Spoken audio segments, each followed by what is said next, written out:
1970, we sure we did the forefront. Knowledge for service, for sure we did the work. Auditorium to basement of our faculty of law. We did represent, stand tall anywhere we go. Work hard and we shine, commitment, dedication. Neurosurgery, comedy, music, Nollywood. SOTK, Dr. Call, MC Casino. We did represent, stand tall anywhere we go. Great UNIBEN, great UNIBEN, great UNIBEN, great UNIBEN. Hello viewers, welcome to another episode of the UNIBEN Alumni Series. As you all know, this is a show where we promote the University of Benin while having conversations with alumni of the great institution. And on today, we have a professor with us today, man who is UNIBEN true and true. He's a professor of Hydrobiology and Pollution Studies. Was one time the orator of the University of Benin, and also the Honorable Secretary-General of the University of Benin Alumni Association is Professor Myke Omoigberale. Thank you, Prof, for joining us today. Thank you, my friend, Kaka, as we fondly call you.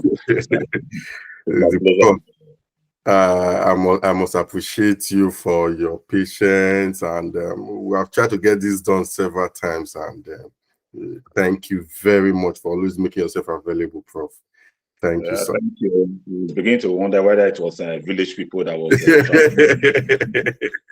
work against us. Thank you, sir. Prof, let's start from the very foundation. Your Bachelor of Science degree from the University of Benin was in zoology. Permit me to say, as at that time when you had your BSc, there are some other courses that were more fashionable, as they say, the medicine, the law, and all. So why, with due respect to zoology, sir, why zoology at that time? Very good. It's okay, it's funny, but I'm sure you have an idea of what my answer is likely to be. Yeah. For many of us who were in the humanity, for many of us who were in the life, let me call it the sciences as at that time, but now we now have physical sciences and life sciences. Yeah. And of course, for those who also found themselves in the humanities, like history, political science. They all wanted to go for law. They found themselves in many of the humanities. On 2 occasions, I tried to get into medicine. Unfortunately, it didn't work. And as we always say, the university gave me zoology. And with time, there was this, okay, fine, let's take zoology. After 1 year, you will want to change and go to medicine or whatever. But at the end of the day, you find that as soon as you get to the department, again, that just as has happened to many of us, once you get to the department, you get to know about the department, you know what entails, and then you have made friends and all. And you just, wait a minute, I think I can make a career out of just being in this department. And so that is how ultimately I found myself in zoology, because the University of Benin gave me zoology. And after my after the 100 level, with the friends, the knowing more about the course and everything, I just decided to stay put, and it's not something I regret today at all. At least today, I've risen to the zenith of the profession, which is, as I always say when I hold the microphone, I'm a 5-star general academic. Yeah, because if I was in the army, I'll be a 5-star general. So in the academics, I'll be a 5-star general academic as a professor. Sir, there's something interesting about your qualifications, your BSc, your MSc, your PhD. Most of your qualifications, you got them from the University of Benin, except your MSc. What was the case? Was it that, you wanted to see how outside is, and you came back and said, home is actually the best? Or what was it like? No, well, not really. Circumstances, necessitated that. By the way, you missed another degree I got from the University of Benin, which is Masters of Business Administration. Yes, MBA, that MBA. is correct. Anyway, at the time I was done with my BSc in zoology, youth service, and all. I came when I was now going to do my master's. Of course, I started in the University of Benin, but again, unfortunately, my then supervisor, Professor ABM Ekboge, there was this, let me use the word, irreconcilable differences between us. And at the point, I was just a small graduate assistant then, and there's just nothing you can't. There was really not much I could do.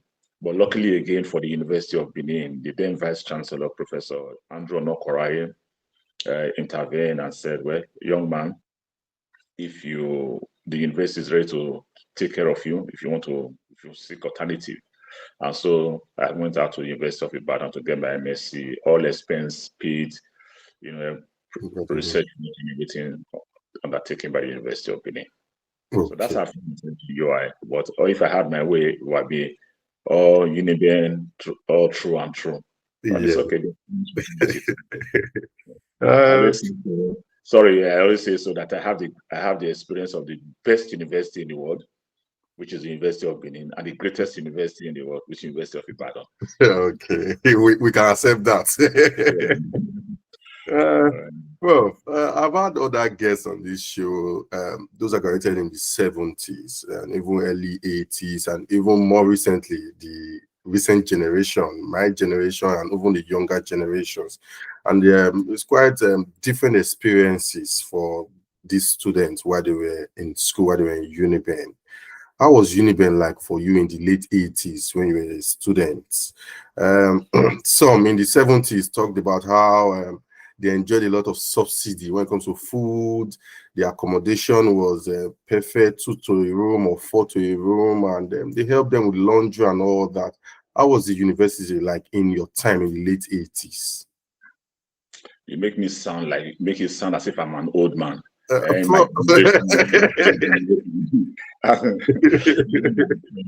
the university was quite beautiful. Unfortunately, I didn't experience some of these,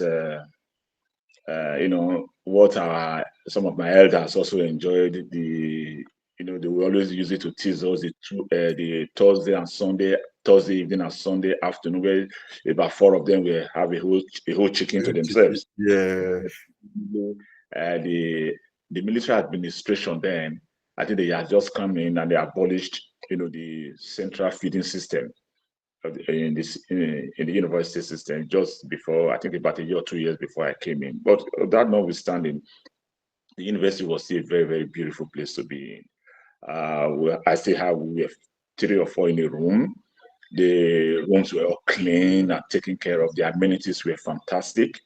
I will always tell people I never took a bucket to the office. I never took a bucket to the university, to school any day for the 4 years I was an undergraduate. When I mean a bucket to fetch water, because the water was always there. You want to do your laundries, everything, they were there. The university provided tissue papers, provided bed sheets, provided pillows for us. So we still enjoyed some of these amenities, some of these things.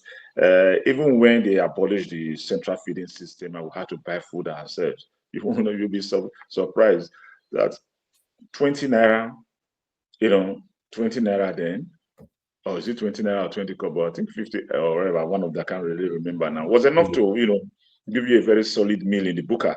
Anything inside that, you will enjoy you will be bored, by those magazines that we had in school, the Touch magazine and Campus Watch and all.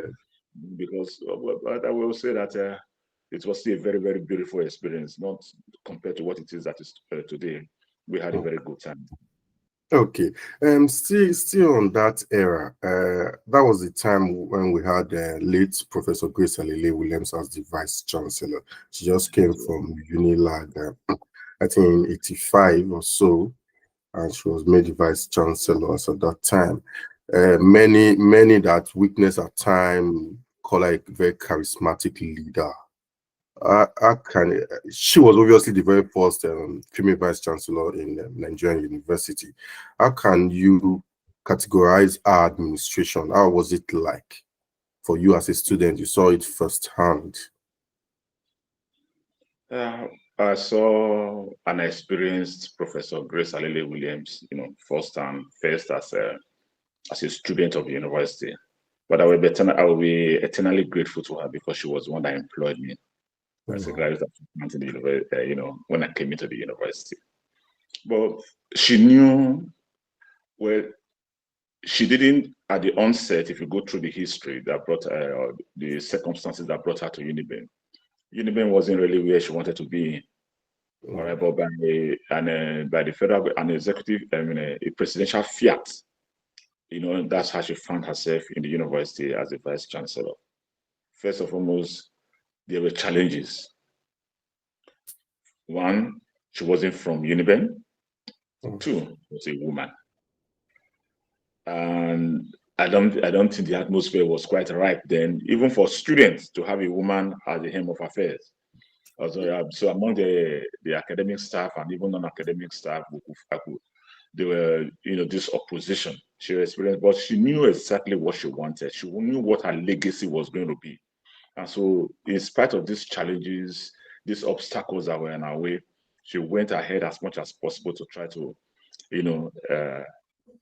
put her footprints in the sand of time, and she did very, very, very, without any fear or favor. She had to become, what I use the word, a man, the way men act, to be able to overcome and face the numerous, challenges that were in her way. But at the end of the day, there are still some who loved her, like me. I will always love her, if for no other reason because she gave me a job as a assistant. There were some who felt that she was high-handed, but again, she needed to be that high-handed because if there are people who are opposing you, all right, people who are opposing you and they are always challenging you, and you cannot get anything done. So you needed to, come up with strategies that some persons might perceive as being too harsh. If you have to get anything, then with the students, among the students also, Haile Williams very, very, very accommodating to the students. I can tell you that she was quite accommodating to the students. That motherly instinct, that motherly figure, came to the fore whenever she interacted with the students. But in her own way, it was that she wanted to make the University of Benin the very best university, in Nigeria, especially in the committee of tertiary institutions. We have, issues. I remember the so-called the anti-SAP riot, the receipt demonstration by students when receipt was abolished, and the university said no, and the students, said no. Some of the leaders of the student union then said, no, we don't need receipts to graduate. But we also know that there are a lot of our students, our colleagues, who need receipts to graduate. So you cannot unilaterally abolish, scrap receipts. And then comes to the hostel to interact, come to the hostel sometimes in the evening, and she just walked in and then interact. When you go and see her, she also interacts with people. So she has this, I don't know how to, two-face. Yeah, she can be very soft, she can be very calm and very all accommodating.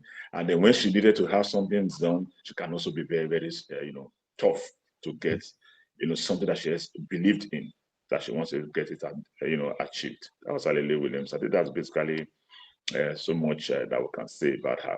But I was also very, very happy that ultimately, before she passed on, she was conferred with honorary doctorate degree of the university, honoris causa. Yeah, well deserved. See, yeah, very well deserved. Yes. Yeah. Prof, relatively, you spent about 4 decades as a student, as a lecturer in the university, almost 40 years in the institution. What are the significant attributes that UNIBEN has impacted in you? when you say 4 decades, I'm sure maybe you have plans today to really make me look like an old. But Prof, those are the facts. All right. I do not intentionally want to make you feel old, but those are the facts, Prof. Anyway, But it was quite early when you came into the institution. So yeah, I came in as a graduate assistant in the University of Benin, even as a lecturer. I was already very, very, very conversant, very knowledgeable about the University of Benin. The University of Benin is family for me. My parents worked in the university. When I mean my parents, I mean my dad and my mom. They worked in the University of Benin and retired. As I speak, they are pensioners on the University of Benin. My daddy draws his pension from the federal government via the University of Benin as we speak. My mom, same. And then, well, in UNIBEN, as I said, UNIBEN has been is synonymous with my life.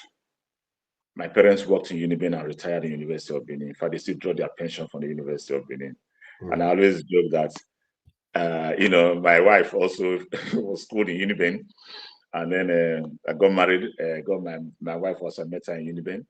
My children, as I speak, they are all University of Benin. I have never worked anywhere else in my life.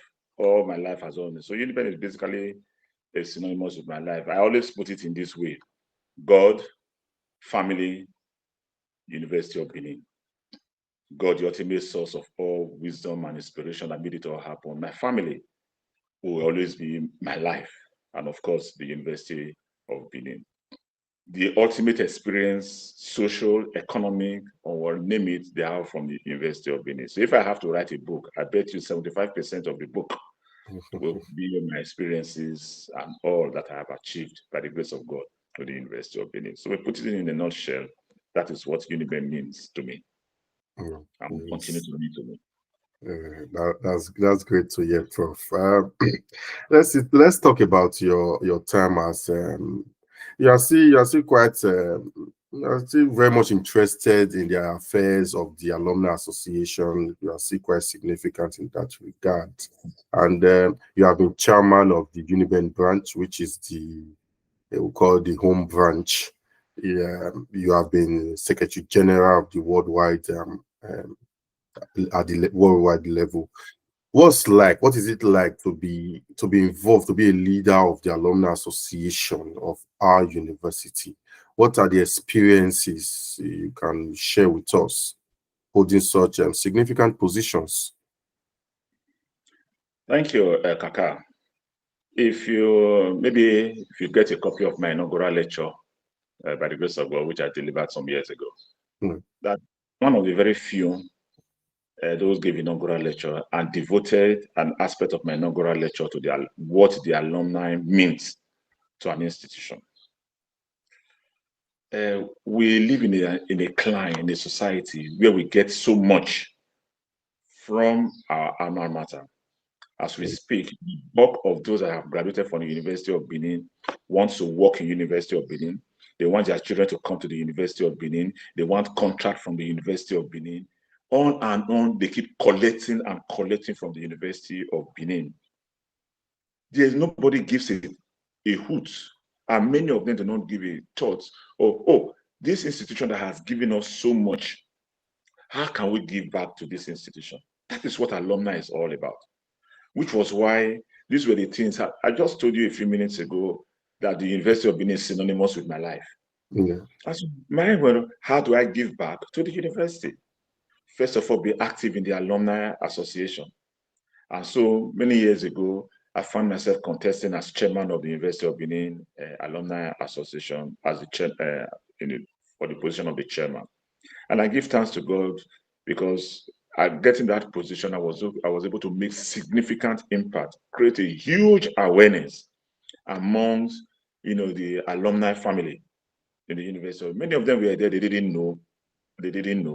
I mean, at the time I had left, there was over 300 to 400% increase in the number of persons who became members and became very, very much interested in the alumni. And I'm sure that that's at the same time you took Kaka.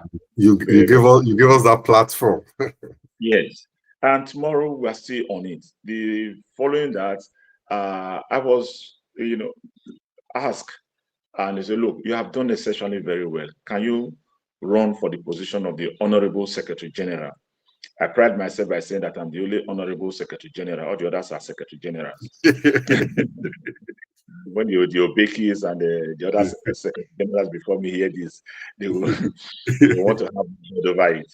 Anyway, and then that is how we move on to the national level. And we discover that at the national level, the University of Benin was the #1 in the Committee of Alumni Association of Nigerian Universities. What is happening today in the University of Ibadan, what is happening today in the University of UNN and all, they all took a leaf from the University of Benin Alumni Association. We have the people, the Omoigberes, the Hijegbas, the Ahanaros, the late Ifali Isibo, all these are all past presidents of the association, among them, who really took out, spent so much of their time, spent so much of their treasure, spent so much of their resources and talents to take the University of Benin Alumni Association to where it is today. It is the only association, maybe until recently, that had branches, basically we say globally. You have a very formidable and active UK branch. It was started. We had a very very formidable UBAA of the North America. We have the Canadian branch. Of course, almost all the states of Nigeria, they have the alumni association. And I'm coming to that, so the consciousness to give back to the university of to their university is not there. You come to the University of Benin today, you see the imprint of alumni association, both at the national level, worldwide level, and even at departmental level. We now begin to have those who graduated from the departments or alumni of department coming to give back to the department. It's the evidence are abound. My point at the end of the day is it is important for us to know that as alumnus or alumni of our university, the onus is on us to give back to the university. Anybody that went through the university, especially University of Benin for 4 years, if you are writing the history of your life, all right, about 50% of that book will contain your experiences and everything about it. Whatever it is that we all are today, I agree. it is the University of Benin that gave it to us. I agree. So, yeah, we will definitely need to have that one at the back of your mind. It's not to keep on collecting and collecting from the university. Prof, I can still see the passion in you. Is that going to translate maybe in the nearest future? Maybe you want to run for president worldwide. Should we expect that?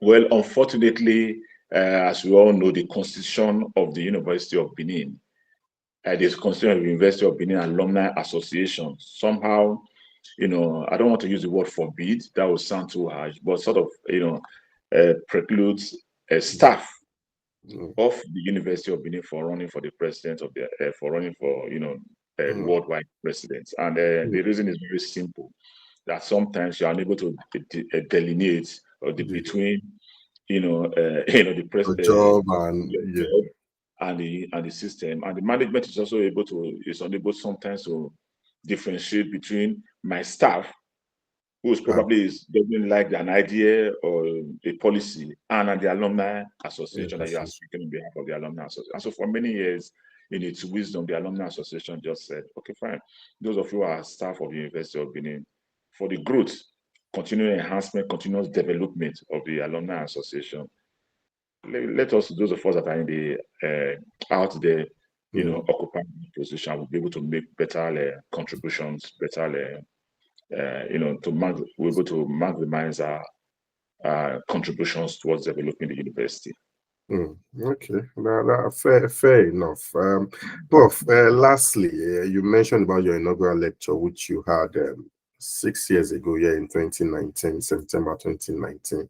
And I was there, I was in attendance. And then the title of the lecture then was What Have You Were Known to Drink? The Paradox of a Tasty World.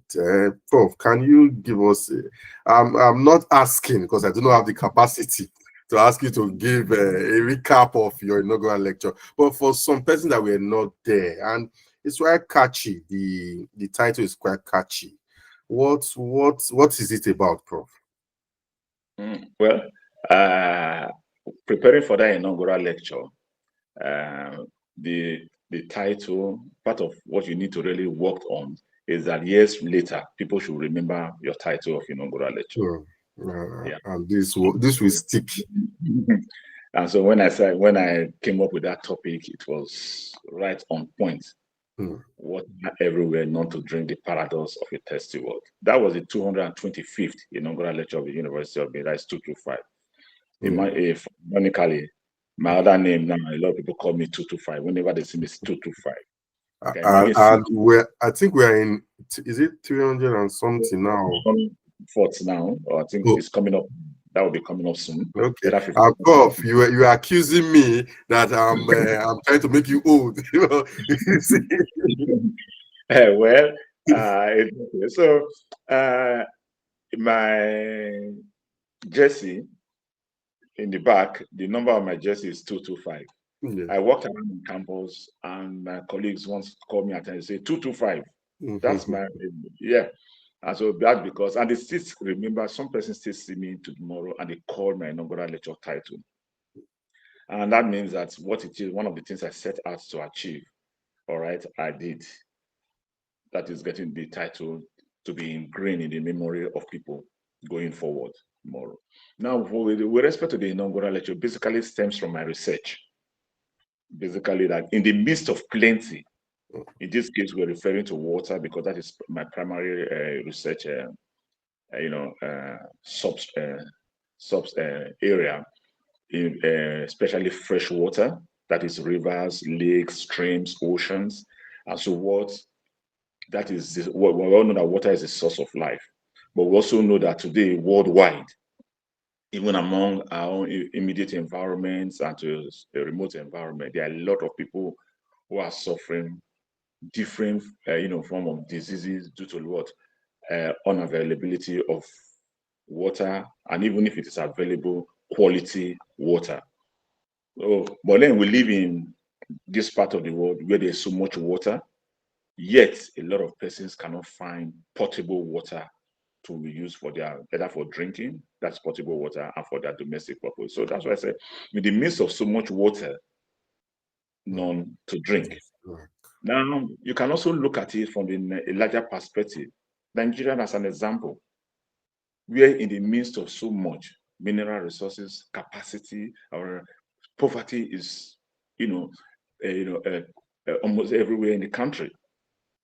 Nigeria is blessed with so much, yet we have not been able to harness the potentials of these various resources, whether it is human or whether it's the natural resources that God has endowed us with. So in the midst of plenty again, you see that Nigeria is also, seriously suffering. Basically, that is what my inaugural lecture was all about. That is why it's a paradox. So much, but yet people are hungry. So much water, people don't have water to drink. Nigeria, so much resources, so much capacity, yet people are hungry. People are not benefiting. Let's not go into politics anyway. It's not unfortunate. Thank you very much, Prof. It has been wonderful speaking with you. Thank you, sir. Appreciate you for joining us today.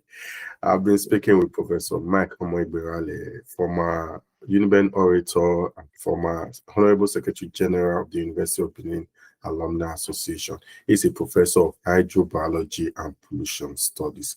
Continue to subscribe to our channel, bringing more exclusive interviews of UNIBEN alumni. Bye for now. 1970, we sure we did the forefront. Knowledge for self-peace, for sure we did the work. Auditorium to basement of all faculty of law.